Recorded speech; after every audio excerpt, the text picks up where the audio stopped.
أجمل الشيشة فوق سفينة جالاكسي.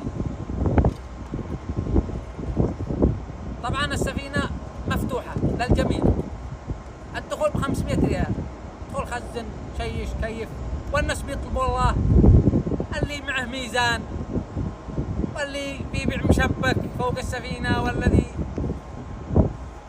بيبيع ملاخيخ، والناس بيطلبوا الله والحياة جميلة. هنا أبو موزن لا تقولون أنا بينكذب. بركة كم؟ 57 6 2 كيلو من السفينة مع الراحة النفسية فوق السفينة والبحر. خلاص يا ولا تدي ريال، احنا مرتاحين هنا ولا تدي ريال. وطبعا صورنا الناس هذا